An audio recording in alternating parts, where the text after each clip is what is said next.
kandi tubahaye ikaze mwese abahisemo gukurikira Evangelize Le Monde TV. Muri iyi minsi cyangwa se muri iki cyumweru turimo twitegura umunsi mukuru ugize icyo usobanuye gikomeye cyane mu buzima bw'umukristo uwo ari we wese. Ni muri ubwo buryo rero twabateguriye inyigisho zigendanye n'umunsi mikuru twenda kwinjiramo ya Pasika, kuko murabizi nubwo abenshi turi mu mazu yacu muri ya gahunda bita guma mu rugo, ariko kandi ntabwo twakwibagirwa ibihe byiza by'abakristo ndetse n'icyo umunsi mukuru wa Pasika usobanuye mu mateka y'ubuzima bwa gikristo. Niyo mpamvu rero twabateguriye video yatunganijwe y'umukozi w'Imana Pasiteri Nzabonimpaka Canisius, aho adusobanurira byinshi ku bigendanye no gucungurwa kwacu cyangwa se umunsi mukuru wa Pasika. Ni DVD rero igabanyije mu bice by'ingenzi bikurikira. Igice cya mbere ni icyaha n'urupfu byinjira mu isi. Igice cya kabiri isezerano ryo gutanga umucunguzi, uburyo abahanuzi bari barabigaragaje n'ibimenyetso byagaragazaga ko tuzahabwa Yesu nk'uko bigaragara mu ijambo ry'Imana. Igice cya gatatu ahantu harindwi Yesu yanyuze ngo agere ku musaraba n'icyo bishatse gusobanura. Igice cya kane amagambo arindwi Yesu yavugiye ku musaraba n'icyo buri jambo rivuze mu buzima bw'umukristo. Igice cya gatanu ibitangaza byabaye Yesu amaze gupfira ku musaraba. Kubera ubwiza buri muri izi nyigisho, ndakwinginze wowe unteze amatwi, nyaboneka ntuzacikwe n'izi nyigisho, kandi ndagusaba kugira ngo uparitaje ubu butumwa, woherereze ubutumwa hirya no hino, kandi ukande like, kandi niba utarakora subscribe, uyu ni umwanya mwiza wo kugira ngo utazajya ucikwa n'amavideo dukomeza kubashyiriraho. Murakoze, mbifurije icyumweru cyiza cya Pasika, mugire ibihe byiza, naho mu mwanya nimukurikire.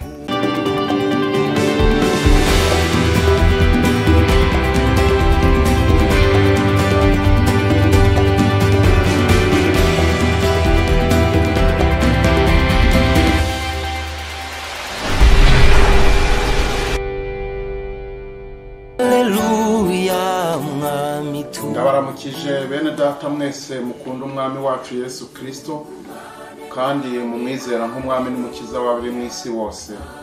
Ni Pastor Nzabonimpaka Canisius ubifuriza amahoro n'imigisha biva ku Mana Data wa twese, yo yaduhaye umucunguzi wacu Yesu Kristo. Tugiye kuganira ijambo ry'Imana rijyana no gucungurwa kw'abari mu isi twese. Ngira ngo dutangirane n'ubutumwa bwiza bwa Yesu Kristo ko bwanditswe na Yohana, ibice 3 umurongo wa 16. Ni amagambo tumenyereye twese, abantu benshi bafashe no mu mutwe, ariko turagira ngo twumve uburemere bw'iri jambo ndetse n'uburyo bwacu bwo gucungurwa. Dusome ayo magambo. Kuko Imana yakunze abari mu isi cyane, byatumye itanga umwana wayo w'ikinege, kugira ngo umwizera wese atarimbuka ahubwo ahabwe ubugingo buhoraho. Amina. Dusenge.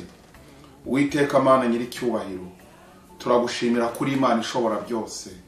Uri Imana twizeye kandi dusanga tutaribeshye gukurikira Imana ikomeye nkawe. Turagushimira iyi mpano wahaye abari mu isi twese, abibinyejana uko bigenda bisimburana iteka, uhereye ku gihe cya Adamu kugeza ubw'isi zarangira. Ndagushimira yuko waducunguje amaraso ya Yesu. Ndasabira ijambo ryawe tugiye kuganiraho n'abariteze amatwi bose, baba bari mu Rwanda ndetse no mu mahanga, abazashobora bose kwakira ubutumwa bwiza buzagira icyo bihindura mu buzima bwabo. Ngushimiye ko unshoboza kumvikanisha neza akamaro ko gucungurwa, kandi n'abiteguye kwakirira ijambo rikazabagirira umumaro mu buzima bw'umwuka, ndetse bakiri no muri uyu mubiri bakazabona ko batibeshye gukurikira Imana ikomeye kandi yuzuye urukundo rungana gutyo. Bisabye niringira yuko ugiye gusura umutima wa buri wese, mu izina ryiza rya Yesu umucunguzi wacu. Amen.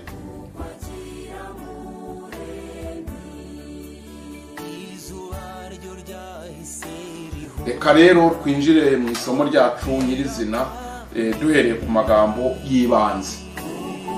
Mu magambo y'ibanze y'iri somo, ese uyu muntu wari ukeneye umucunguzi yatangiye ate, yabayeho gute? Umuntu ni ikiremwa cy'Imana gitangaje ku buryo ndetse n'ibindi biremwa bimuhindira umushyitsi bikamutangarira, kubera yuko igitabo cy'Itangiriro igice cya mbere umurongo wa 26 n'ibice 2 ku murongo wa 7, ijambo ry'Imana ritubwira ko mbere yuko umuntu aremwa habanje kubaho inama mu butatu bwera bw'Imana, aho Imana ivuga ngo tureme umuntu ase natwe, agira ishusho yacu, ubundi atware ategeke ibindi bintu byose Imana yaremye. Dore ko ikiremwa muntu nicyo cyaremwe nyuma y'ibindi biremwa byose. Ku munsi wa 6 wo kuremwa kw'ibiriho niho Imana yaremye umuntu wo kubitwara no kubitegeka.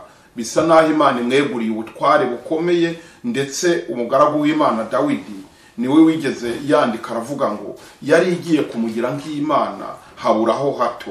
Iyo urebye ibintu umwana w'umuntu akora, tiwashidikanya aya magambo Dawidi yavuze ugere ngo ahari yaravangiwe, ahubwo nibigaragaza nyine ko umwana w'umuntu kuko yaremwe mu ishusho y'Imana, ni ubuhanga n'ubwenge buhanitse Imana yamuhaye, bugaragazwa n'ibyo akora namwe muzi kandi mureba, ndetse nawe ubwawe urimo wumva izi nyigisho wihereyeho ubwawe, usanga yuko nawe ubwawe uri igitangaza kubera ubwenge n'ubuhanga waremanywe.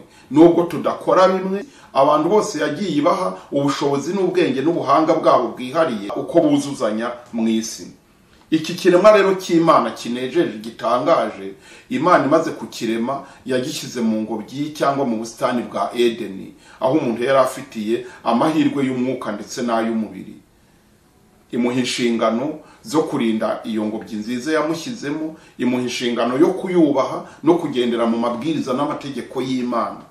Imana yahaye umuntu itegeko ryo kutazarya ku giti Imana yari yamubujije kuryaho. Ibyo ntabwo Imana yabikoreye urwango, ntiyabikoreye kugerageza umwana w'umuntu, ahubwo yagiraga ngo irebe ko ubwenge yarebanye umuntu bumuhesha kwitondera amategeko yayo. Inamubwira naramuka biteshutseho uko bizamugendera ko no gupfa azapfa. Nyamara umuntu yagize ingorane atewe no kutumvira Imana. Bidaciye kabiri, Satani yashukashutse umuntu, wa muntu wari waremwe mu ishusho y'Imana. Satani amuteranya n'Imana ubwo yamucumuzaga akamurisha kuri cya giti umuntu yari yabujijwe kuryaho. Nibyo tubona mu Itangiriro ibice 2 umurongo wa 15 n'uwa 17. Ahangaha Imana ivuga ko umunsi umuntu yakiriyeho no gupfa azapfa. Noneho rero wajya kureba ugasanga umuntu amaze gucumura ku Mana, koko mu by'ukuri ntiyahise apfa mu buryo bw'umubiri, ariko mu buryo bw'umwuka yarapfuye. Ibyo nibyo Pawulo umukozi w'Imana avuga ngo hari abantu bagendana urwo rupfu rwa Adamu, bagenda bahagaze ariko barapfuye.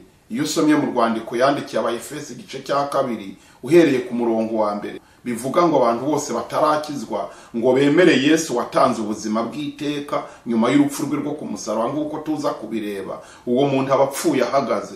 Nicyo gituma ijambo ry'Imana ryabereho kugira ngo riduhugure kandi rikwereke neza akamaro ko kwemera Kristo Yesu ari we wenyine ufite uburenganzira bwo kudusubiza ubumuntu twahoranye, tukongera tukaba ibyaremwe bishya, maze tukazaraganwa nawe ubugingo budashira. Icyubahiro kibi cy'Imana na Kristo Yesu waducunguye.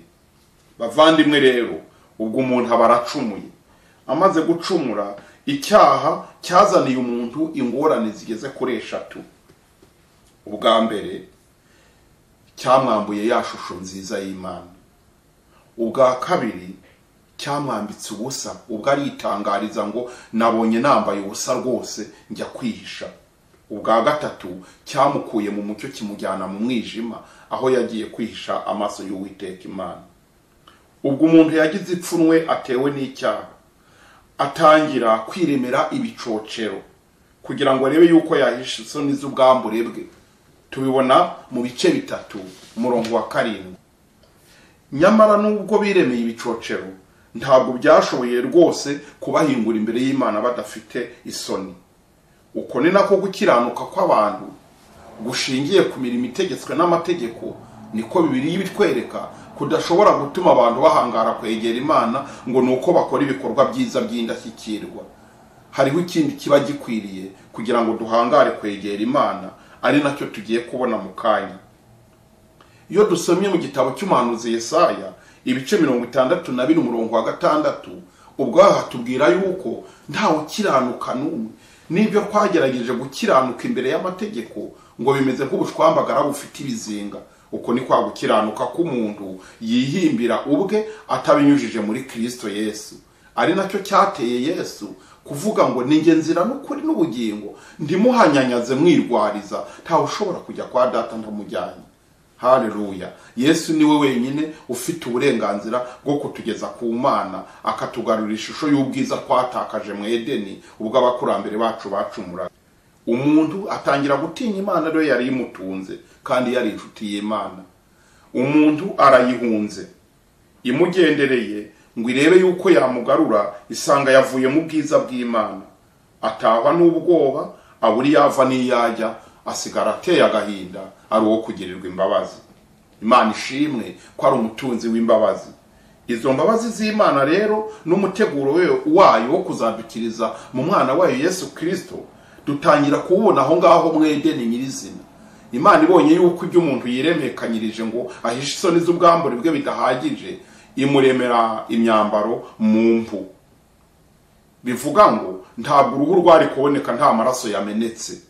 Hari inyamaswa itagira inenge yabiguyemo kugira ngo umuntu abone guhisha isoni z'ubwambure bwe. Habonetse ikiziranenge kitagize uruhare mu gucumurira Imana, aba aricyo gitanga amaraso yacyo. Imana igikuraho uruhu, irugeneramo imyambaro yo guhisha ubwambure bw'umwana w'umuntu. Aha harimo ubuhanuzi buhishwe buvuga yuko amaraso atavuye nta wababarirwa ibyaha, kuko ariko umwanditsi w'Abaheburayo yanditse ari kuvuga agaciro k'amaraso ya Yesu Kristo. Imana imaze kwambika umwana w'umuntu, ibimukuye mu isoni yari afite zo gutinya kwambara ubusa. Ibyo ngibyo tubibona mu gitabo cy'Itangiriro ibice 3 umurongo w'8 kugeza ku murongo wa 19. Hari amagambo akomeye Imana mu kiganiro kirekire yagiranye n'umwana w'umuntu kugeza ubwo imushakira umwambaro uvuye mu ruhu. Ibyo tumaze kubisobanura mu magambo makeya, birerekana neza yuko Imana yatangiye kugira umwana w'umuntu imbabazi. Hagira ikinyabuzima cyakwa ubuzima bwacyo, byahanuraga ko hari ubuzima buzatangwa ku iherezo kugira ngo umuntu agarurirwe ishusho y'Imana yatakaje. Ibyo rero bihita bikwereka kugira neza kw'Imana. Iyo rero usomye ijambo ry'Imana mu rwandiko Paulo yandikiye Abagalatiya ibice 4 ku murongo wa 4, hatwereka amagambo akomeye avuga ngo igihe gikwiriye gisohoye ngo Imana itanga umwana wayo wabyawe n'umugore kugira ngo acungure abari mu isi. Biba bisohoza ubuhanuzi Imana yavugiye mu Edeni mu Itangiriro ibice 3 umurongo wa 15, aho ubuhanuzi bwa mbere buvuga ko Yesu azavuka abyawe n'umugore utaryamanye n'umugabo. Abwira inzoka ngo wanzoka we, naho washukashutse umwana w'umuntu agacumura. Ariko hazaza igihe kera, hari umwana uzabyarwa n'umugore, azagukandagira akume n'umutwe, cyakora uzaba wamukomerekeje agatsinsino. Imvugo y'Imana ni imvugo ihanitse, ariko igisobozi cyo Imana ibishaka kugeza ku bantu. Muri uyu murongo wa 15 w'ibice 3 harimo ubuhanuzi bukomeye buhishwe, bwaje guhishurwa n'umuhanuzi Yesaya mu gihe Yesu yari asigaje imyaka 700 ngo avuke. Niho Yesaya yashoje iby'ubuhanuzi abishyira habona yuko hari umwana uzabyarwa n'umugore. Koko tugiye kubireba muri cya gice nababwiye cyerekana yuko kuvuka kwa Yesu no kuza hano mu isi ntabwo byatunguranye. Abahanuzi bari barabihanuye babihererekanya. Tugiye kureba ingingo zigeze kuri 12 zerekana uko abahanuzi b'isezerano rya kera bahererekanyije kuzavuka kwa Yesu. Ari no tuza gusanga mwaya magambo y'umwana uzabyarwa n'umugore utaryamanye n'umugabo. Icyambere, ubwo Imana yavuganaga na Aburahamu, yamubwiye ko muri we, mu rubyaro rwe, arimwo imiryango yose yo mu isi izaherwa umugisha. Tubibona mu Itangiriro igice cya 22 murongo wa 18. ndetse no mu itangiriro ibice 49 umurongo w'9 n'uwa 10 niho tubona Imana ibwira Aburahamu yuko muri we arimo imiryango yose yo mu isi izaherwa umugisha. Nta kindi cyari gihanuwe hano, ni ukuvuga mu buryo Yesu azambara umubiri akomotse mu muryango wa Aburahamu, bikaba uruhererekana. Aburahamu akabyara Isaka, Isaka akabyara Yakobo, Yakobo akabyara abahungu 12 bakomotsweho n'imiryango 12 y'Abisiraheli. Mu muryango wa Yuda havukamo Dawidi, mu muryango wa Dawidi havukamo umukobwa witwa Mariya, ari nawe waje kubyara umukiza w'abari mu isi, kuko ijambo ry'Imana ribitubwira. Nta jambo Imana ivuga ngo rihere. Icya kabiri, ubwo Baraki yaratumiye Baramu kujya kuvuma ubwoko bwa Isiraheli, Baramu yaragiye atangiye kuvuma yerekwamo Yesu uzavuka muri ubwo bwoko. Mu bice 24 by'igitabo cyo kubara umurongo wa 17 niho Baramu ubwe yavuze ngo muri ubwo bwoko mbwira kuvuma ndareba umuntu ariko si uwa none, hasi uwa none, ngo ndamwitegereza ariko ntandi bugufi, ngo dore inyenyeri izaturuka muri buriya bwoko bwa Yakobo. Ni Yesu wari uhanuwe. Icya gatatu, Mose yavuze ko Imana izahagurutsa umuhanuzi muri ubwo bwoko ukomeye, ngo kandi niwe abantu bose bazumvira. Tubibona mu gutegeka kwa kabiri ibice 18 umurongo wa 15. Ubuhanuzi bwa kane, Imana yabwiye umwami Dawidi ko mu rubyaro rwe hazima mu mwami uzahabwa ingoma y'iteka ryose itazahanguka. Nta yindi ngoma yahoraho, nta wundi mwami wahoraho, kuko nta mwana w'umuntu ujyurama ibinyejana 2. Ni yarangije ikinyejana kimwe usanga bamwise igitangaza. Ariko ubu bwami buhanuwe mwa Dawidi buvuzwe ko ari ubwami buzahoraho iteka ryose. Nta wundi yarahanuye, ni umwami Kristo Yesu uzakomoka muri ubwo bwoko.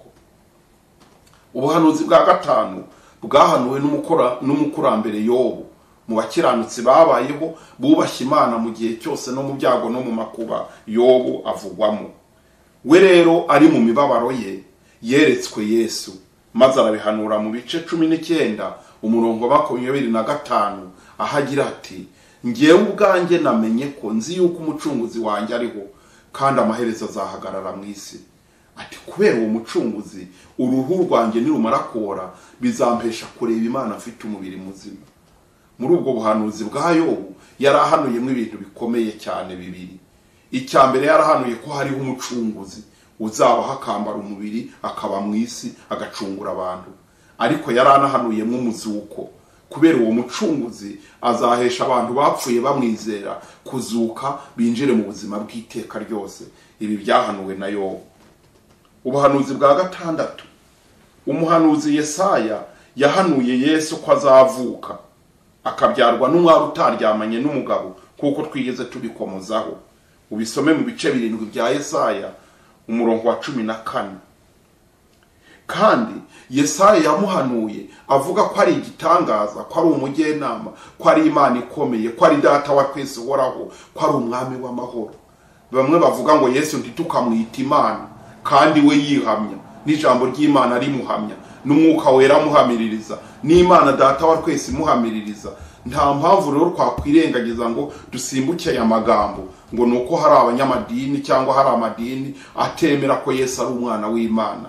Twebwe dushingiye ku byanditswe byera, bene data namwe bashiki banjye mu nyumva, turabyemera yuko Yesu ari umwana w'Imana, kuko aya mazina yose Yesaya yamwise mu gitabo cy'umuhanuzi Yesaya ibice 9 umurongo wa 6 harerekana yuko nta gushidikanya, nta kujya imbere y'Imana ubebera ngo ubwo ugiye kuvuga ko Yesu ari umwana w'Imana ngo ahari birakugiraho ingaruka. Nawe ubwe arabihamya, n'Imana iramuhamiririza. Turabyibuka umunsi abatizwa muri Yorodani, ijwi ryavugiye mu ijuru, abantu bose bararyumva ngo uwo mwana wanjye nkunda nkamwishimira, mu mwumvire mwese. Haleluya! Yesu ni umwana w'Imana, kandi nawe ubwe ni Imana. Turamushimira rero ko yaducunguye kandi akaduha umwuka wera wo kurushaho kubiduhamiririza. Ibyo tugiye kumwigaho bizarushaho kumudukundisha cyane. Ndizera yuko tuzajya kurangiza iri somo buri wese aririmba ngo mwami ndagukunda kuruta uko nigeze ngukunda, sinigeze ngukunda uko numva ngukunze ubu. Mu bice 7 umurongo wa 13 n'uwa 14 yahanuye ubwami bwa Yesu. avuga yuko ngo yabonye usa n'umwana w'umuntu, ngo maze bamugeza imbere y'umukuru nyiribihe, ngo ahabwa intebe ya cyami, ngo aricara amahanga yose akajya mwikubita imbere. Daniel yari ahanuye ubwami bwa Yesu. Kandi no mu bice bibiri by'iki gitabo cya Daniel, ubwo Daniel yerekwaga ubwami bwo mu isi, akabona ibuye rimanuka rikabusekura rukabumenagura, maze rya buye rirusekuye rigakura rigakwira isi yose. Imana yatanze ibisobanuro ibiha umukozi w'Imana Daniel yuko ku ngoma z'abami bo mu isi zimaze guhetura, ko Imana yo mu ijuru izimika umwami ikamuha ubwami butazahanguka, ko ari we uzigarurira isi yose kandi agategeka abantu bose bakajya bamwikubita imbere. Ibyo rero byagaragazaga yuko aba bahanuzi bose bahanuraga Yesu. No mu bahanuzi batoya nabo baramuhanuye. Ubuhanuzi bwa munani tubona hano ni ubwahanuwe na Mika.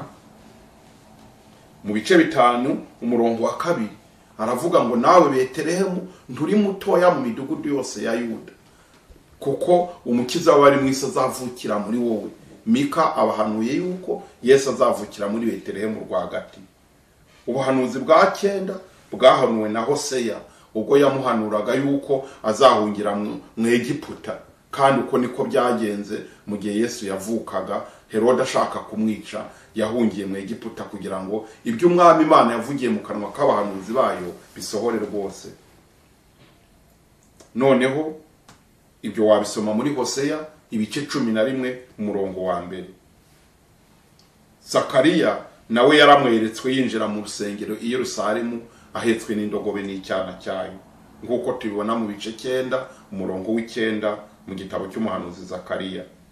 Maraki we yamweretswe asa n'izuba ryarasiye amahanga yose rifite agakiza mu mababa yaryo.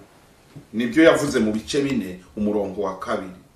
Ibyo birerekana neza yuko Yesu yari yarahanuwe.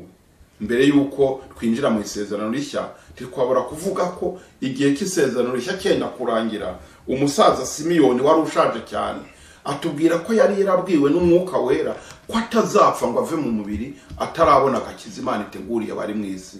Umunsi bazana Yesu mu rusengero kumukorera nk'umuhango w'Abayuda, niho uyu musaza Simiyoni yamuteruye ashima Imana, atangaza itangazo ku mugaragaro ko uyu nguyu ari we wari warahanuwe n'abahanuzi. Uwo munsi niho yavuze ngo dawe ushatse wasezerera umugaragu wawe ngataha, kuko amaso yanjye arebye ibyo wambwiye. Haleluya! Yesu ni umwami kandi yarahanuwe nk'uko bikwiriye.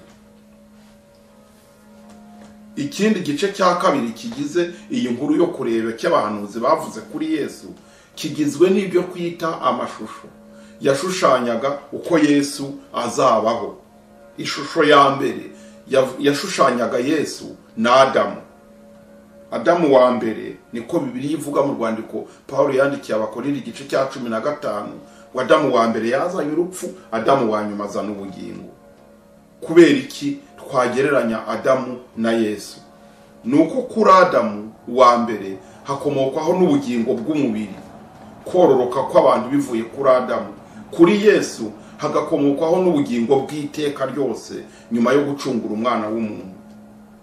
Kandi kuri Adamu wa mbere tubona yarakuriwe umugeni mu rubavu rwe kugira ngo ashobore kubona umugore, ngo Imana yamusinzirije ibitotsi by'ubuticura imukura mu rubavu iruhindura umugore. Ibyo byasohoye ku musaraba umunsi Yesu asinzira ibitotsi by'ubuticura byirwa urupfu. Ngo amaze gupfira ku musaraba, umwe mu basirikare yaraje amutera icumu mu rubavu. Hamwe Adamu wa mbere yakuriwe umugore, abariho batera icumu havamwe amazi n'amaraso. Ibyo Bibiliya irabiduhamiririza cyane. Ibimenyetso byo kuvuka k'umwana byagaragaza ngo urupfu rwa Yesu rutumye itorero rivuka ku mugaragaro. Haleluya! Ikindi bahuriraho ni urupfu bapfuye. Paulo yabwiye Abaroma ibice 6 umurongo wa 10 ngo urupfu Yesu yapfuye yarupfuye rimwe gusa kubw'ibyaha, ngo ariko ubwo ariho kubw'Imana abamwizera bazabanaho nawe. Na Adamu wa mbere yapfuye urupfu rwa 2 nirwo yabanje gupfa akimara gucumura, ariko Imana imuhanisha n'igihano cy'urupfu, nicyo gituma urupfu rutugeraho twese. Ariko ni muhumure musubiza agatima mu nda, uwanesheje urupfu arahari udukura mu rupfu akadushyira mu bugingo, niwe Yesu tubabwiye. ishusho ya kabiri yashushanyaga Yesu Kristo ni Yozefu. Yozefu Umwegiputa yabaye ishusho ya Yesu cyane. Ubwa mbere yanzwe na bene se, baramugura, baramugambanira, maze abariho batuma agenda arangara rwose ajya mu Egiputa kugeza ubwo ahura n'ingorane zingana n'izo yahuye nazo. Ageze mu Egiputa nanone ntibyamuhiriye, yashyizwe mu nzu y'imbohe, afungirwa hagati y'abagome babiri. Baza kurotera icyari n'inzozi. Yozefu arazibasobanurira, ababwira yuko umwe aza kuva muri prison agasubira mu mirimo ye y'ibwami agahabwa icyubahiro, undi kwaza kuvamo bakamuca umutwe bakamumanika ku giti. Ibyo yari ishusho ya Kristo uzabambwa hagati y'abambuzi babiri. Umwe akava ku musaraba ajyanwa muri paradizo kubera kwihana kwe, undi akava ku musaraba ajya kurimbuka kubera kwinangira umutima. Ibyo byose byashushanyaga Yesu, kandi kubihuza murumva ko bifite ishingiro. Reka turebe Kristo mu isezerano rishya. Tugiye kwinjira ku ntego nyamukuru y'iki cyigisho. Isezerano rishya ritugaragariza uburyo Yesu Kristo yavutse mu buryo butangaje. Muri Luka igice cya mbere umurongo wa 26 kugeza 38 hari ikiganiro kirekire Marayika Gaburiyeli yagiranye n'umwari Mariya, amubwira yuko agiye gusama inda bitewe n'ububasha bwa Roho Mutagatifu, akayibyaramo umwana w'umuhungu. Aramubwira ati uzamwite Yesu kuko ari uzakiza abantu be ibyaha byabo. Mu gihe Yozefu yashakaga kubenga Mariya nka fiancé we, nanone Marayika aramubwiye ati witinya kurongora umugeni wawe Mariya kuko imbuto murimo ni y'Umwuka Wera.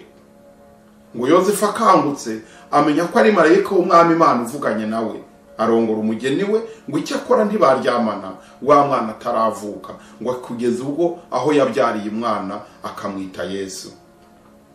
Ibyo tubona mu butumwa bwiza bwanditswe na Matayo igice cya 2, ugisomye witonze uhasanga mwene ayo magambo. Noneho rero ibi byose bwari ubuhanuzi bwerekanaga ko Yesu Kristo azavuka. Yaravutse rero, maze imyaka 30 ya mbere y'ubukuru bwe ayimarana n'ababyeyi be akora imirimo yo mu muryango, ariko imyaka 3 ya nyuma ajya gusohoza inshingano yari yamumanuye mu ijuru, kubera yuko yari yaje adatunguranye, yari yamanutse yambara umubiri azi cyaje gukorera umwana w'umuntu. Ntabwo yagombaga kukigeraho atagiye ku giti aho umwana w'umuntu yacumuriye. Noneho rero reka twinjire mu nzira y'umusaraba, turebe ibyabaye kuri Yesu n'imibabaro yagize. Ariko mbere yo kugera ku musaraba nyirizina, reka tubanze turebe ahantu Yesu yanyuze kugira ngo agere ku musaraba.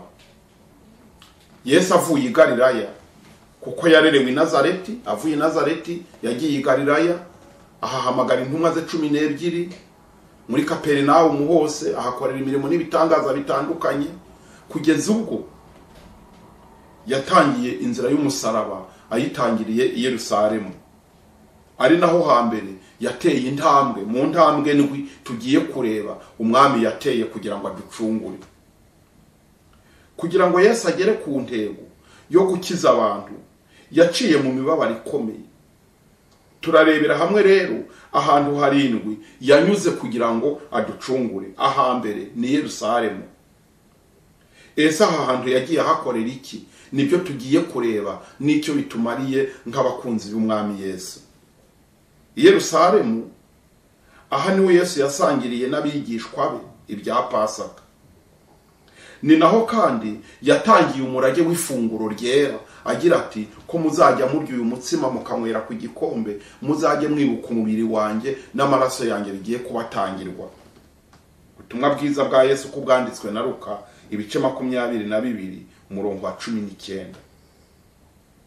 Mu Bayisiraheli bari bafite akamenyero ko kurya Pasika nibura rimwe mu mwaka, bakibuka uko bakuwe mu Egiputa mu buretwa bwa Farawo. Byasobanuraga uko natwe tuzajya twibuka ko twakuwe mu Egiputa y'ibyaha tukaba muri Kristo Yesu, maze tukava mu buretwa bwa Satani. Aho rero Yerusalemu niho Yesu yakoreye uwo muhango wo gutanga ifunguro ryera no gusangira ubwa nyuma n'abigishwa be. Intambwe ya kabiri Yesu yatanze cyangwa yateye kubw'umusaraba ni Getsemani. Amaze gutanga ifunguro ryera yagiye mu gashyamba ka Getsemani. Aho ngaho yari ahajyanwe no kujya gusenga kuko yabonaga igihe kimusatiriye, igihe kimwegereye. Aho i Getsemani Yesu yahakoreye ibintu bitari bike. Icyambere, yahagiriye agahinda kenshi ku buryo atangaza ngo umutima wanjye ufite agahinda kenshi kenda kunyica. Kandi byari ngombwa, ako gahinda kari ibise byo kuvuka ku itorero. Tubibona muri Mariko ibice 14 umurongo wa 36, 32 kugeza 34. Icya kabiri tubona muri Getsemani, Yesu yahabereye maso mu bihe byiza byo gusenga. Kandi nubwo igihe yaragiye guhura nacyo cyari igihe gisharira, ariko uko kuba maso kwamwongereye imbaraga bituma ashobora kwikorera umusaraba.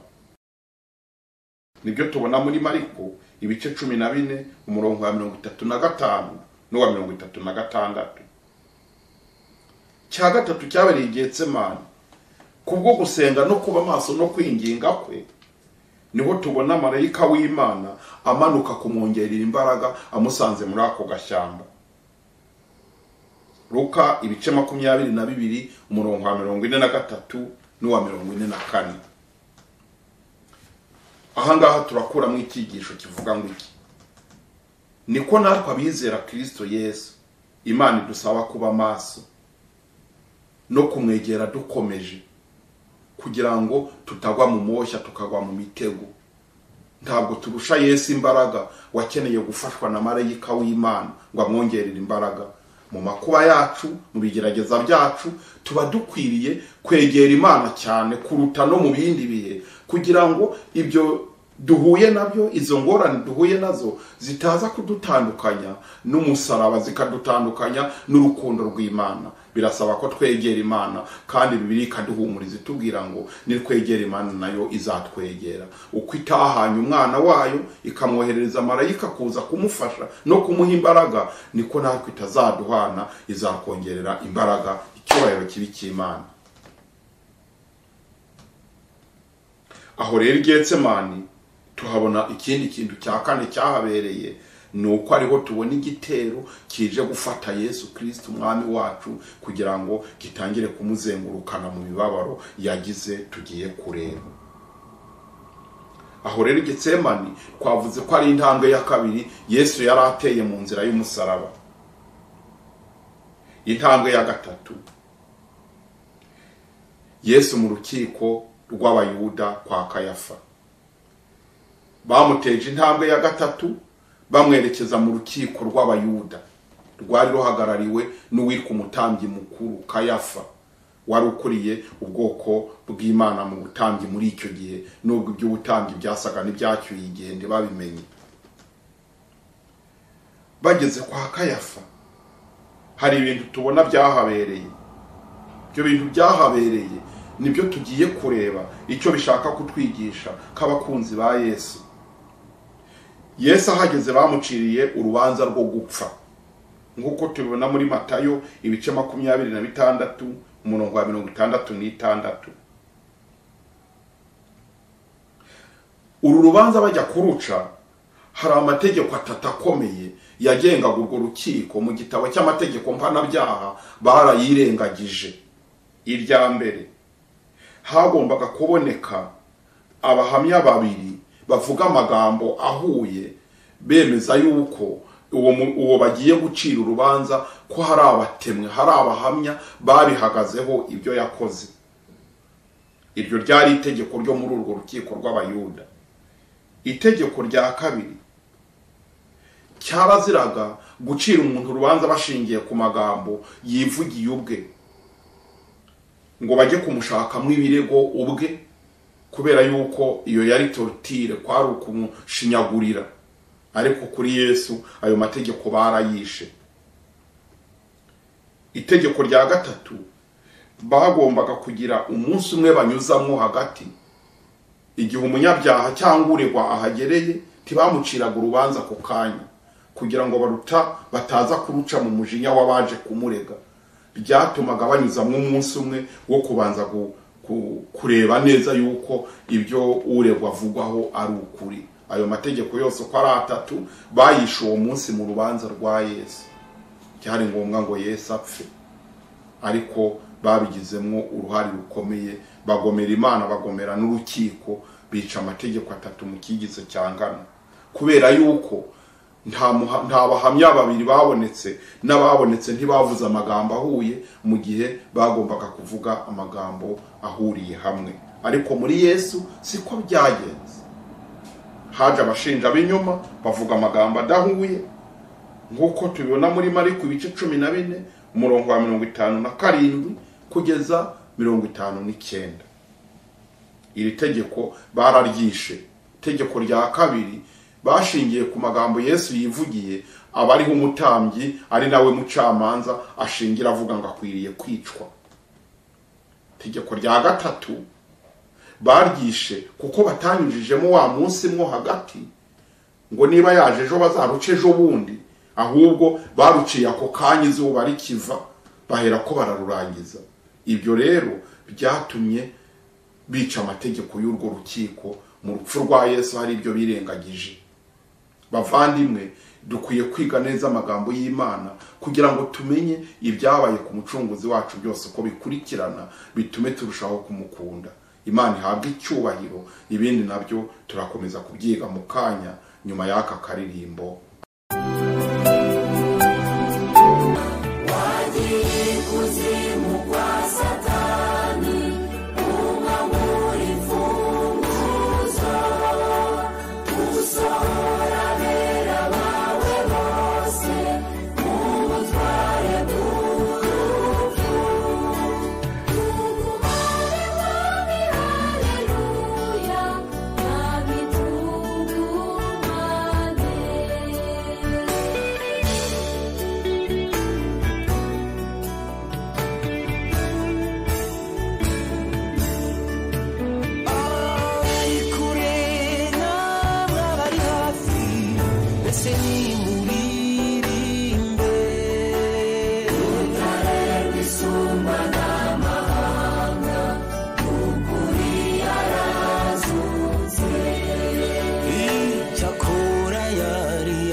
Mwami Yesu